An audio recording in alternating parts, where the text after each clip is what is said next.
All right, well, welcome everyone to our 25th edition of the Leger Reputation Survey. I am here, Dave Scholz. For those of you who don't know us, quick introduction, Dave Scholz. I'm an Executive VP at Leger, and I'm here with... Hi, my name is Lisa Covens. I'm the Vice President of Communications and Public Affairs in Toronto at Leger. So today, Lisa and I are going to take you through a little bit about the study, the findings that we have this year, the top 10 ranking, the much awaited for top 10 ranking, and then we're going to show you a little bit about something that we've seen happening over the last little while in terms of scores and how they've been adjusting. Because again, with 25 years of data, we've got a phenomenal database of work to look at and learn from. And then we're going to talk a little bit about something that we include in our reputation study, which is the best employers. And given where we're at these last few years in terms of people leaving their companies and how hard it is to find new employees, I think being a best employer and that part of your reputational matrix is very important for people as well. So let's dive into this and get everything started. Going to switch over here. There we go. So our study, as I've talked about it for 25 years now, you've seen me over the last many years presenting these results. We talk to more than 38,000 Canadians every year. We survey 288 companies across 30 sectors, and we do it in a way that has been consistent through all this time. Our main reputation score is based on one question. Do you have a good opinion of this organization? Do you have a bad opinion? Are you aware of them but not well enough to rate them? And do you not know them at all? From this, we get awareness, we get image, and we combine it together to come up with a score. And scores can be ranged from +100 to -100. So if everyone has a bad opinion of you, you're -100. If everyone has a good opinion of you, you're +100 coming out of that. And then we track what happens by sector, by organization, by company.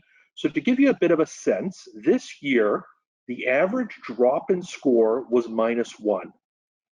So overall, all the companies that we track, reputation dropped by 1 point this year. We saw a few organizations few industries start to rise, and the largest growth was in the what we call industrial companies. These are large organizations, and a lot of that has to do with Boeing, and I'm going to talk a little bit about Boeing when I talk about the largest increases. So Boeing had a substantial increase this year relative to other years. We also see for the second year in a row an increase in insurance and financial organization category, and very much specifically within insurance companies. And I'm going to talk a little bit about that when I talk to the largest organizations and how they've grown as well.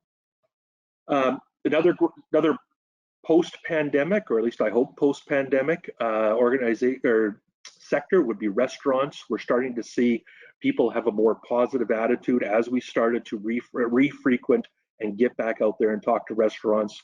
Home improvement, we've seen some ups and downs over the last few years, but they're also on the rise. And for the first time in a long time, marijuana producers have seen an increase in reputation this year.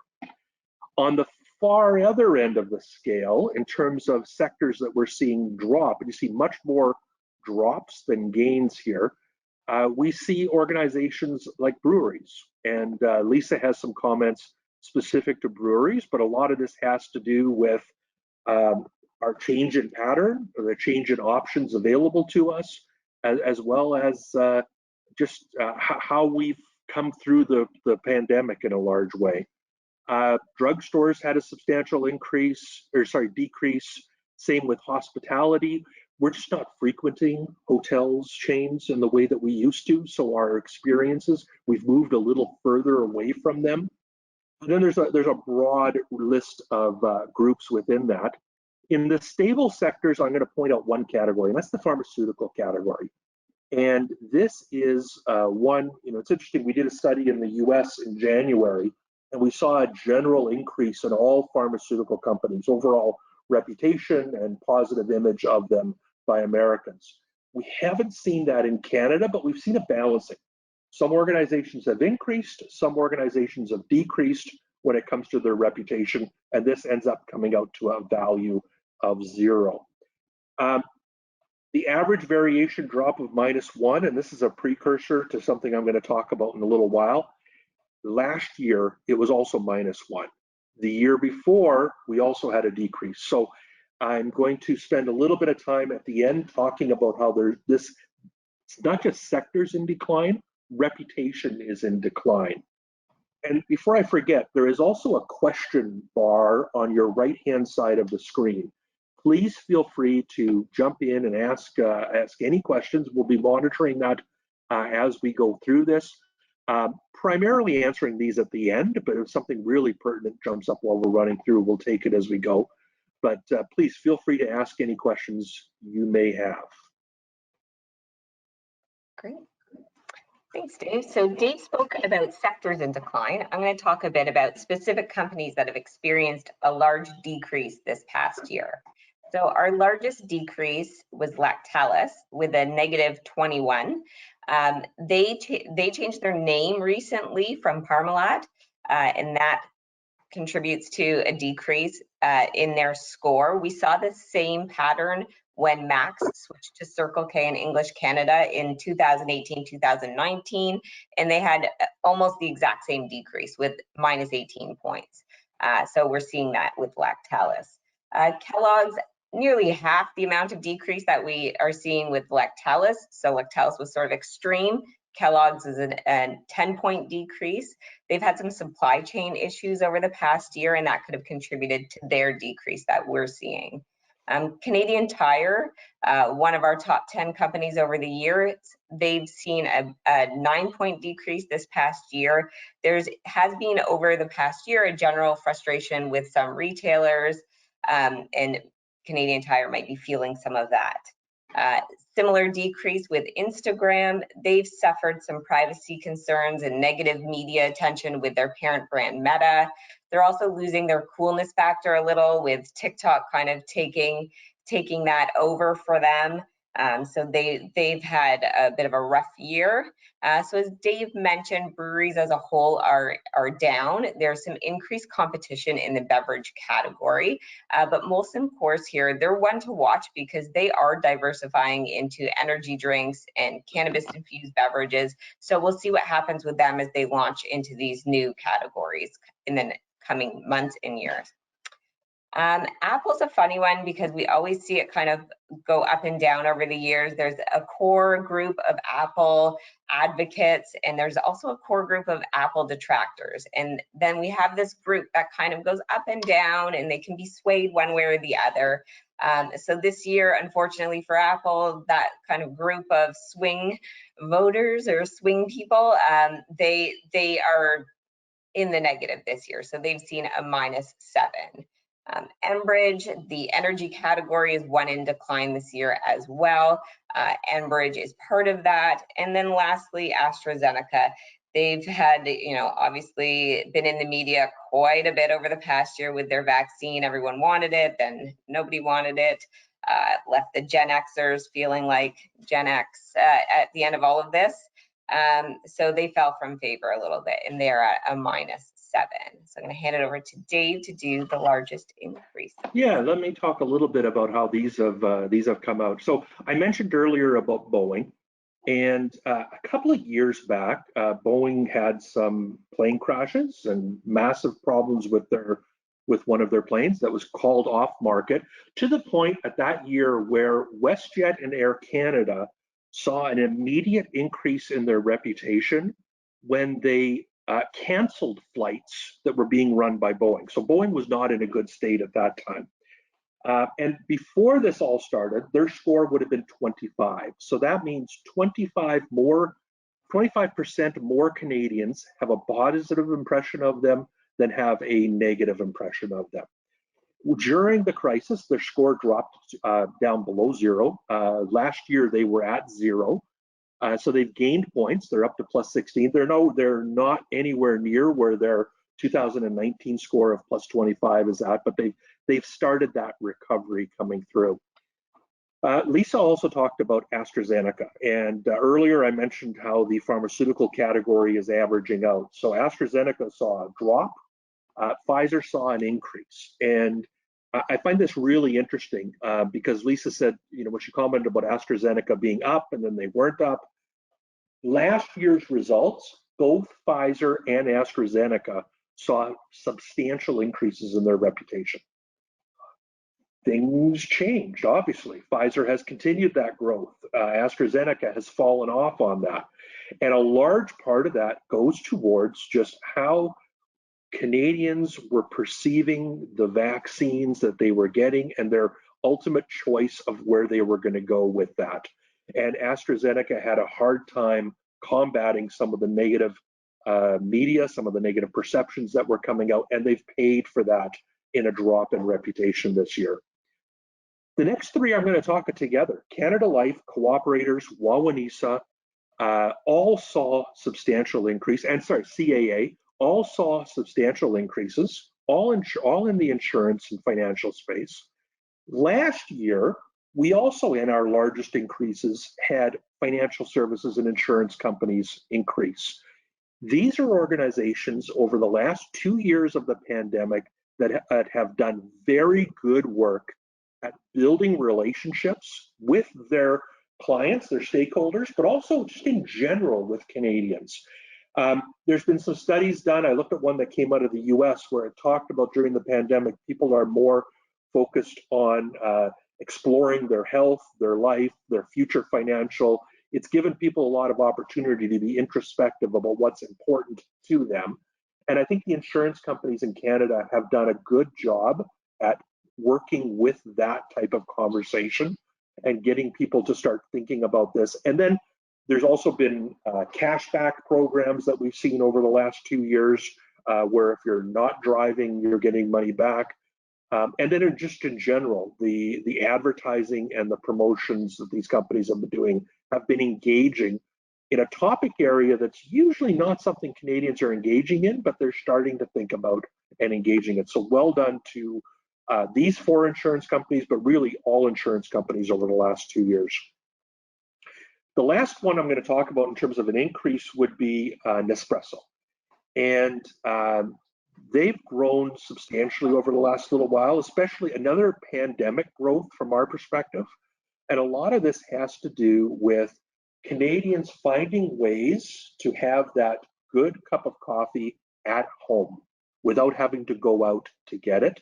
And Nespresso has found a way to fit into that marketplace. And it's interesting, they've had problems in the past, and they've, in a lot of ways, they've slowed down communications, which is the opposite of what we would talk. But they have found a niche during the pandemic where they can grow. Lisa, this is yours. The big reveal. Why everyone is attending today. Okay, so the top 10.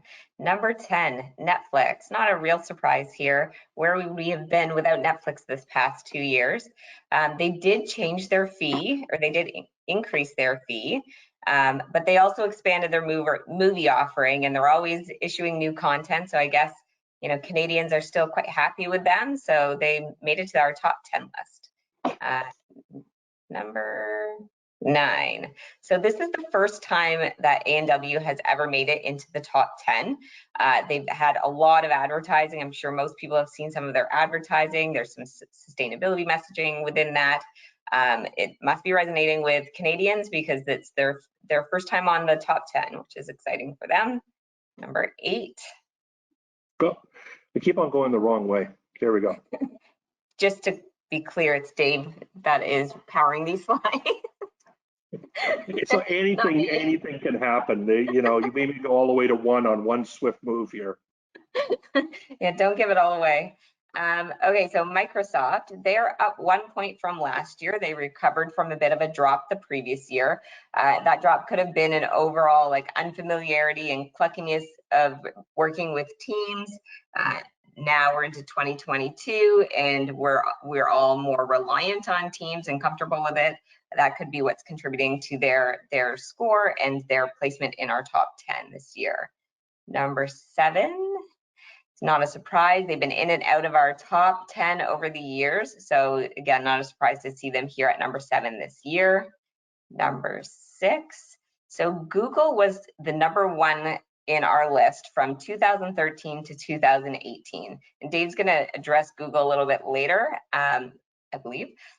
So for them to be a number 6, they're still in our top 10, but they've fallen a little from grace from being number 1 for so many years in a row. Number 5, Interact.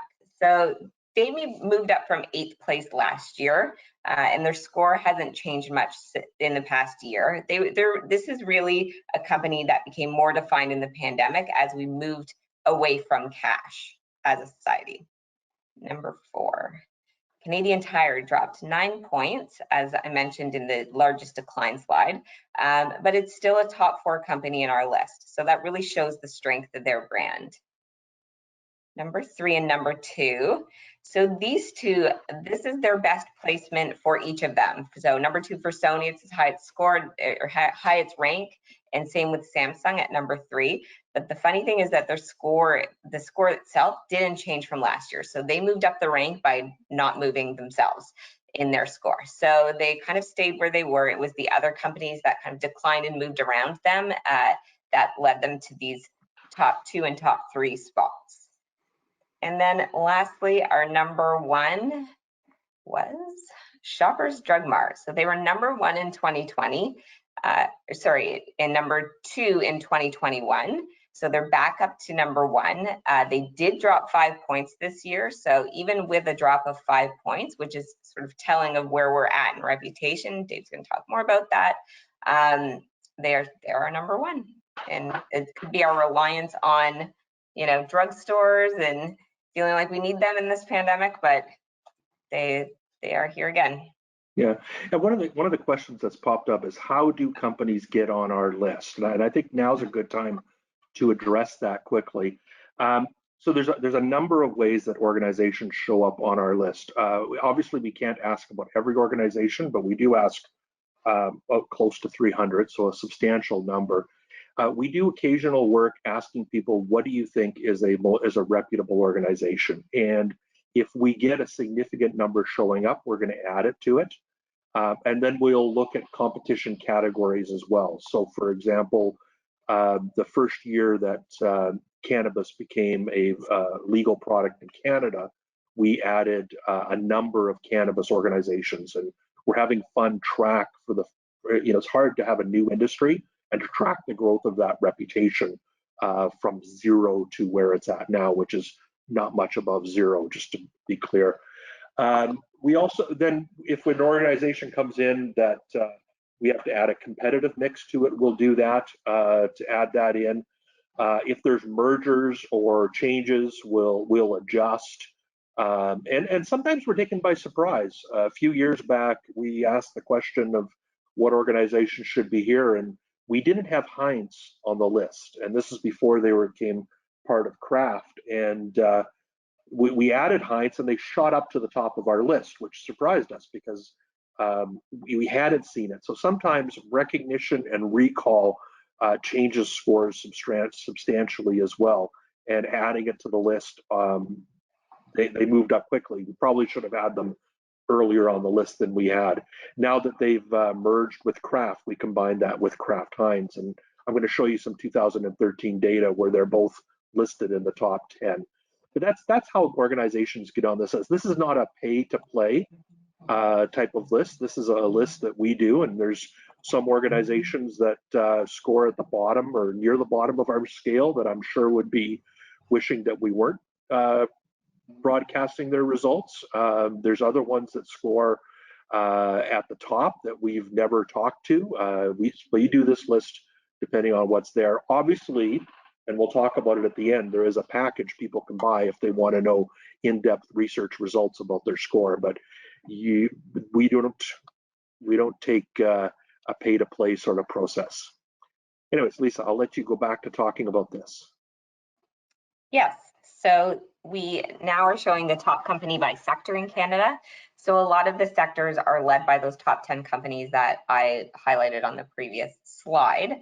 A couple of standouts that I just want to speak about. Toyota, they're leading the automotive category, and they've been doing that for the last 5 years, possibly longer. I just went back 5 years, so that they've held that spot as #1 for a while.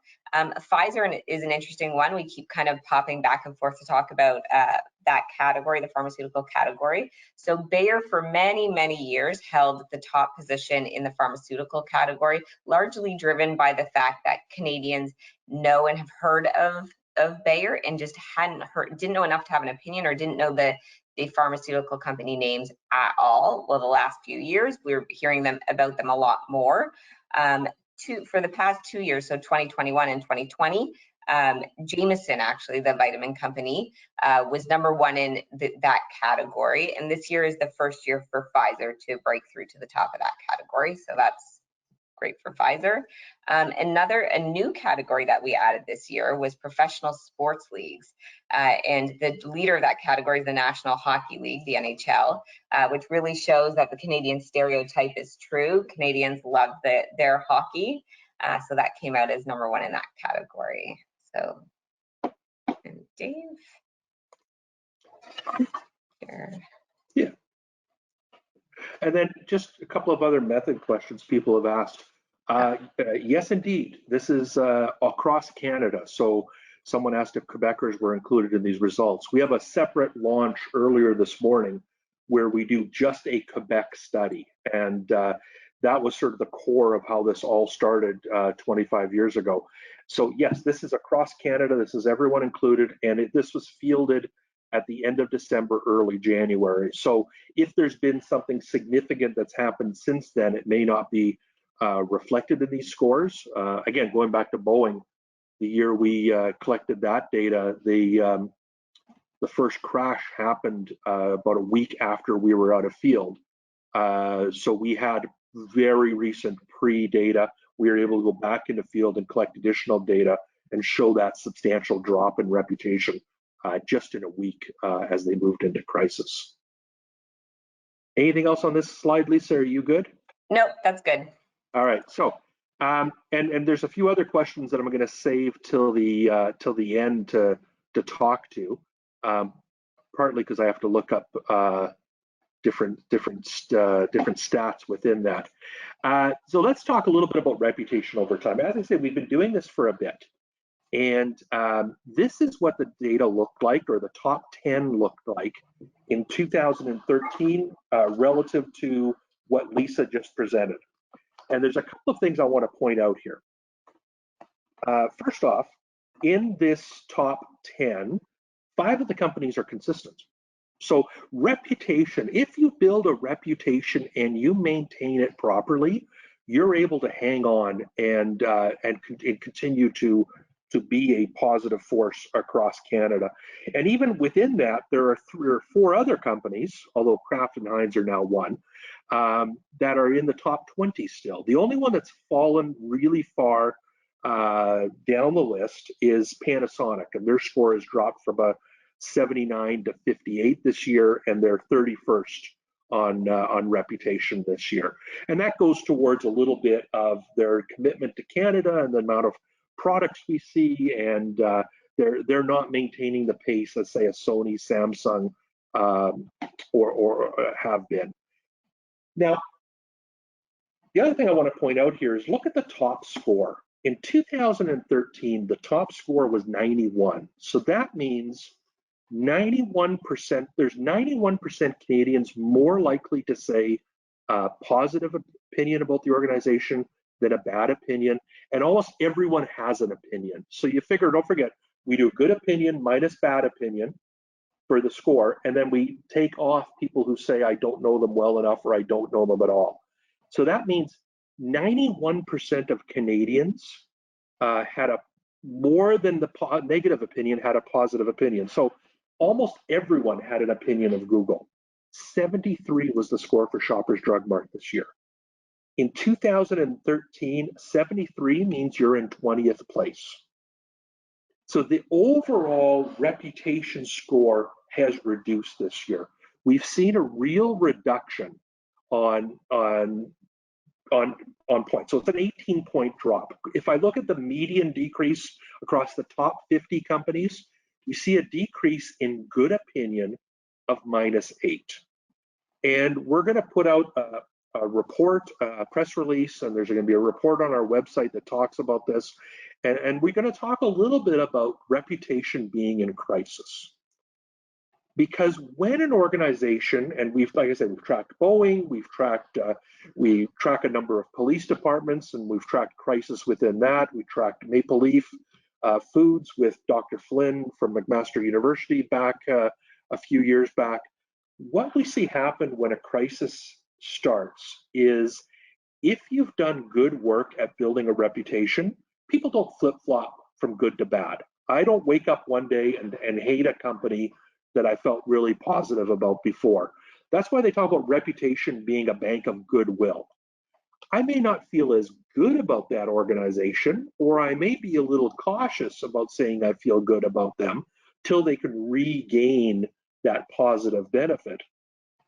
But what we see happening is we see people's scores not going to bad opinion.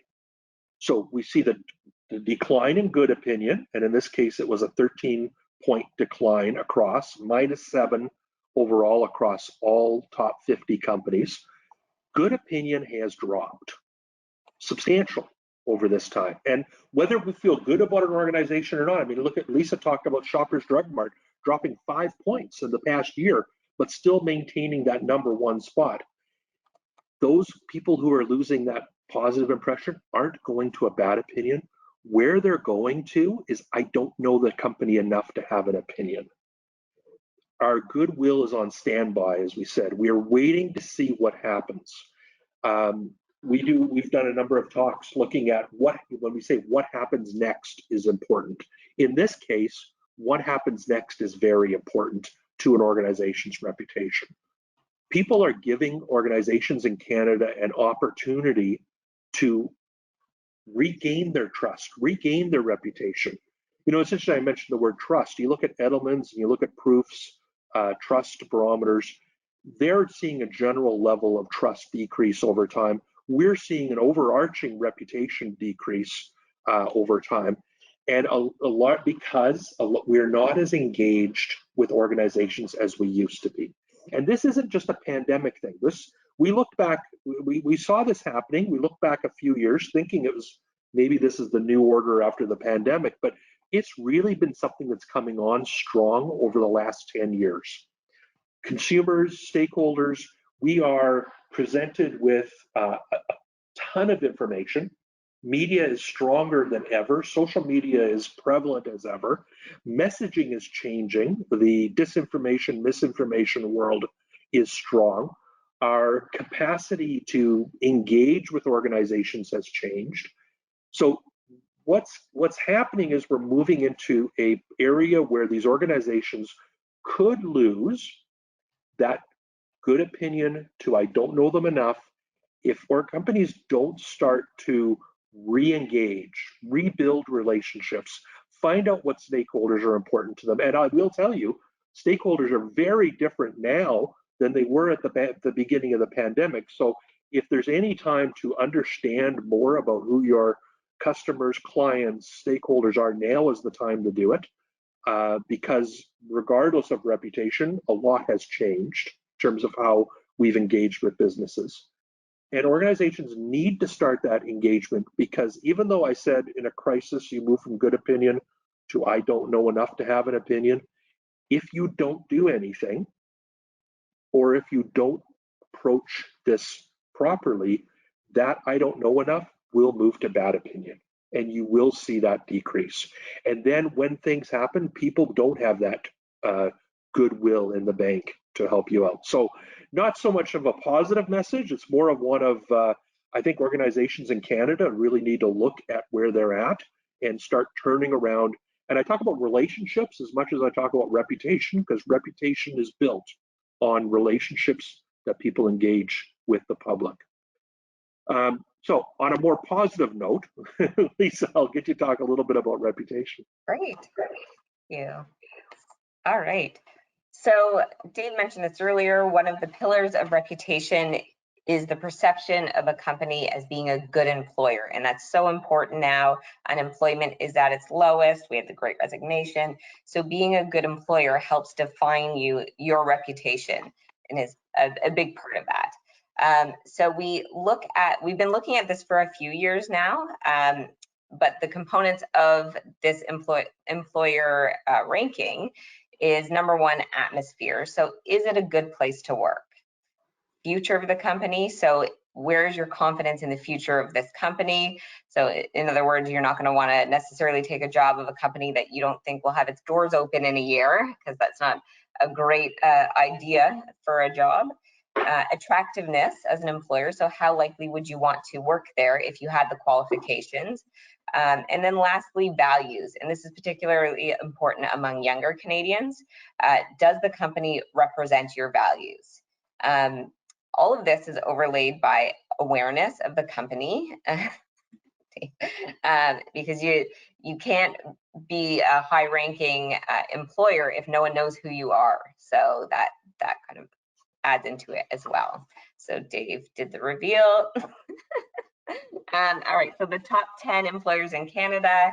The biggest standout here, you'll see there's a lot of digital and tech companies.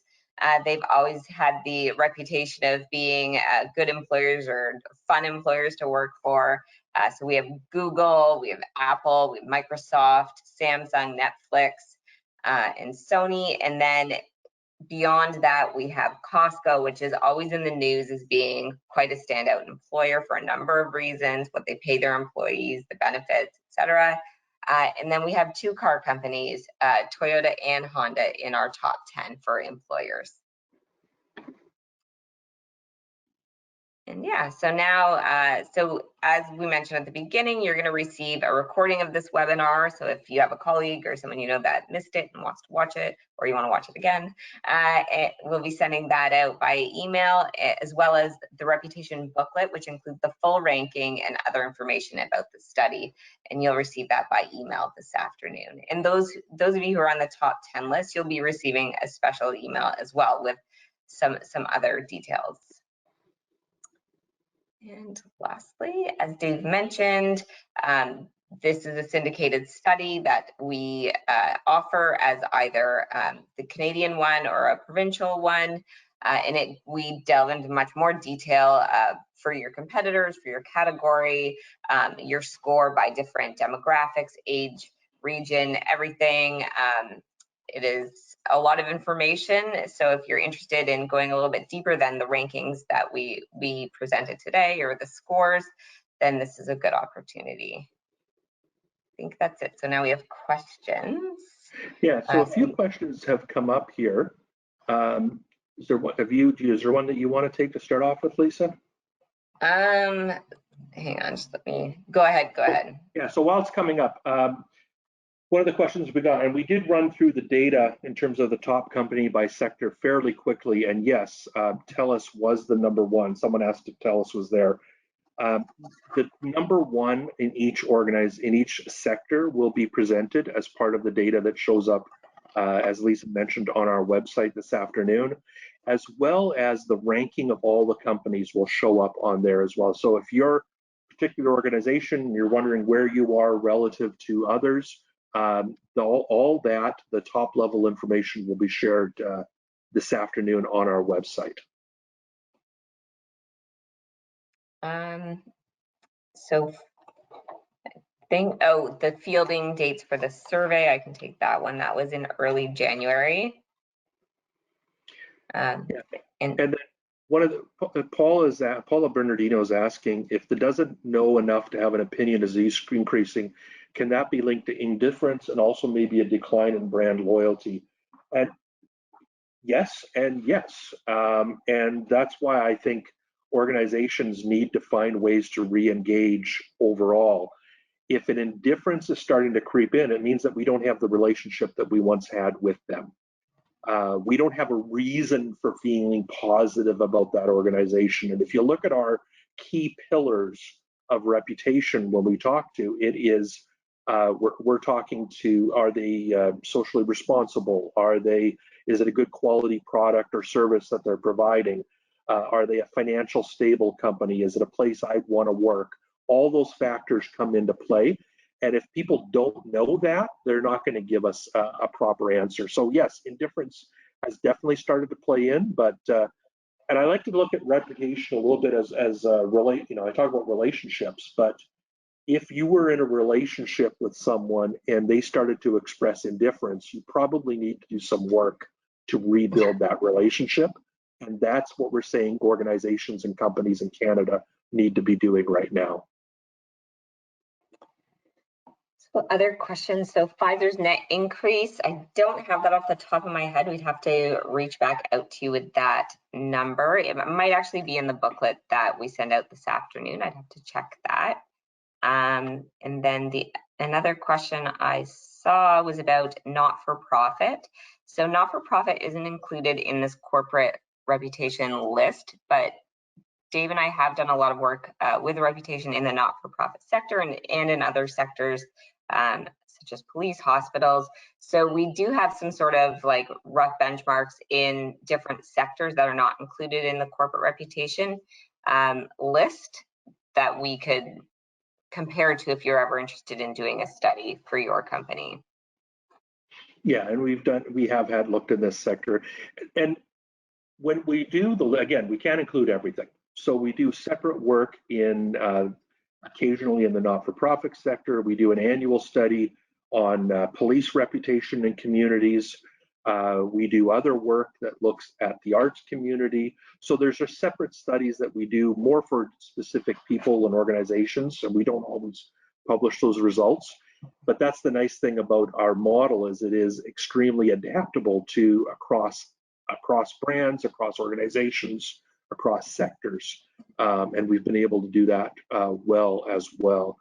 The other question was, you notice any trends based on age demographics? Matt Maruka from Winnipeg, welcome Winnipeg to this, is asking that.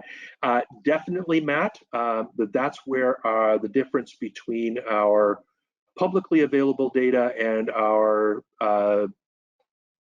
paid data starts to change. So yes, there are changes. We are seeing different organizations in different sectors benefiting or not from a younger generation starting to come up, but that's included in the report, the specialized reports that people have the opportunity of buying.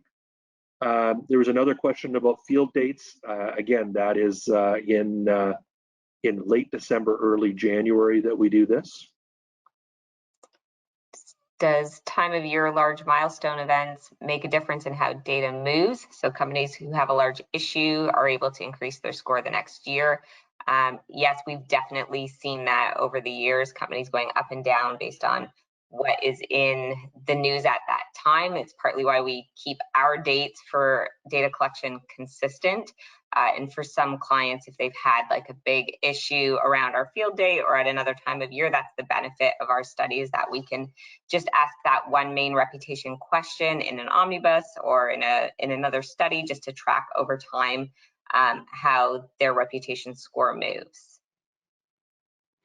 Okay, this is an interesting one. Is there basically a correlation with media mix? And building awareness is critical to building a reputation. And I think it's important to remember that that everyone seems to think reputation is image. Well, that's a good organization. People think positively about them, but first they have to know that organization. So anything you can do with media to build it, and is one media better than another? That really depends on your stakeholder group. If you have an audience that is strongly focused on social media or a specific social media, that's where you need to be. And that's why you need to spend the time to understand your audiences, so that you know that you're in a right place that's going to work for them. And then it comes down to, is the message appropriate? And Lisa talked about A&W earlier. Their spokesperson, their messaging, whether it's been online, digital or television or radio, whatever they've done, they have found a way to engage with their audience in a way that keeps on growing them every year. So recognize what messages are going to resonate, recognize where your audience is, and reach out to them. You're going to be doing everything you can within that to boost your reputation, because you're going to be building awareness. And if the message is right, you're going to be building your image at the same time.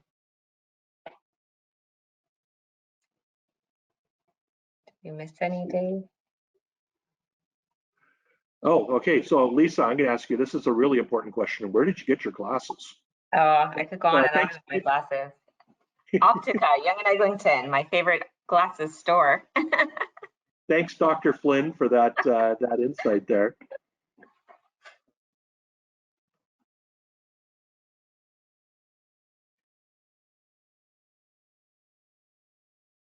Oh, so one of the questions was, do you ask people why they voted the way they did? So what impacted? Yes, definitely. We ask. We do. Yeah, we ask, did you, why did you have a bad opinion of them, or why do you have a good opinion of them? And then we also go into, as I said, we talked about the drivers before. We spend a lot of time evaluating what is really building and driving that reputation score. So there's an analytics process that goes into this that helps us to understand where you should put your money and where your messaging should be by stakeholder groups, so you can understand that. And then there's a second level of study that we often do called a diagnostic, where we take our 6 pillars and we actually break it down to over 20 key drivers. And we really understand more about where people are at from there.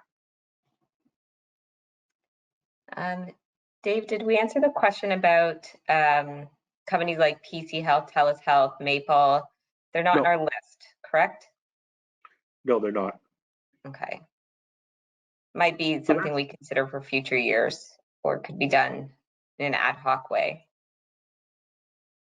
Yeah.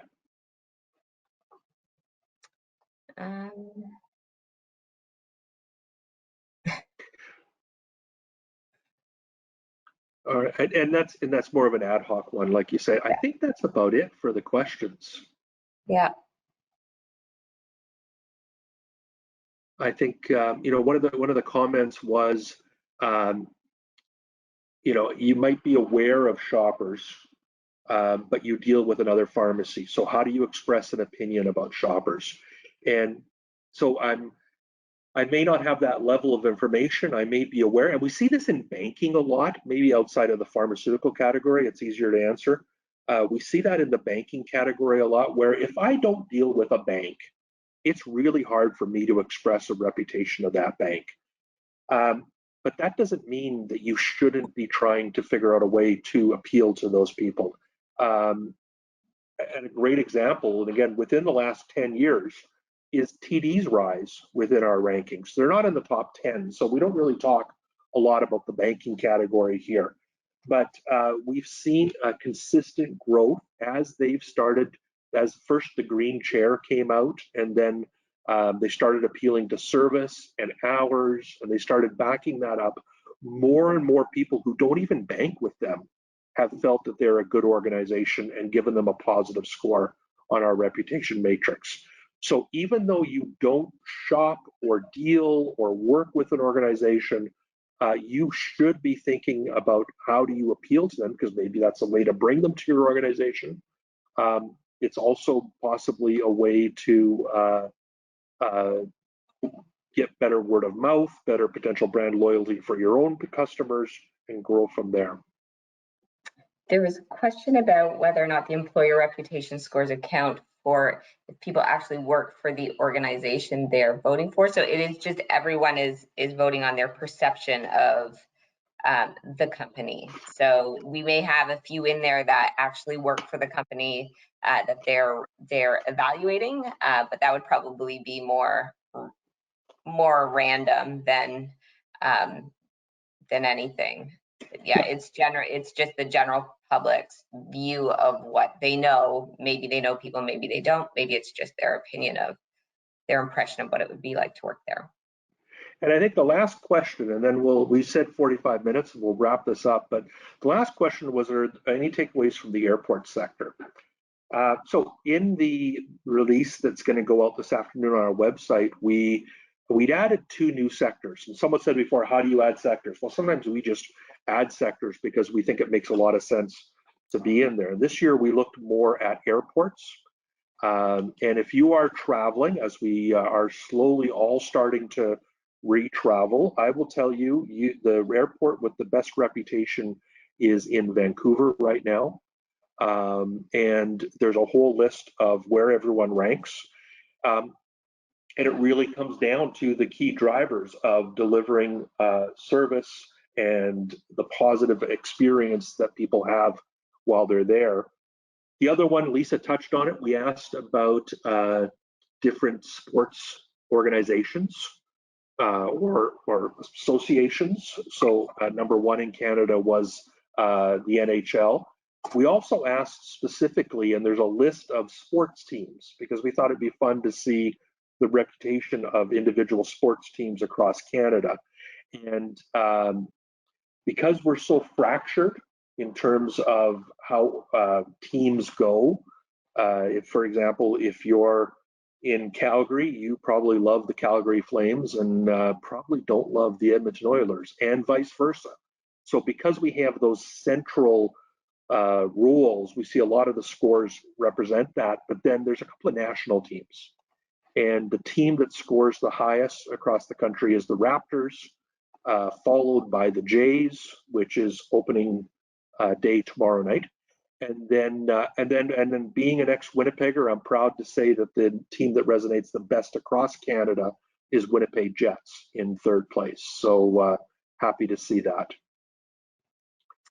And that's it. Lisa, do you have anything else to say? I was just going to say that the airport data and the sports team data is coming out on Monday on social media. I'm sorry. Yeah. So look for that. Thank you, everyone. If you have any other specific questions, please reach out to one of us or through the website. There's links there, and we will be happy to answer anything you have to say. And we look forward to seeing you at our next webinar. I have another one next Wednesday with Dr. Daniel Voth, where we're talking about ways to improve research with Indigenous populations in Canada. So that's Dr. Daniel Voth from the University of Calgary. Have a great day, everyone.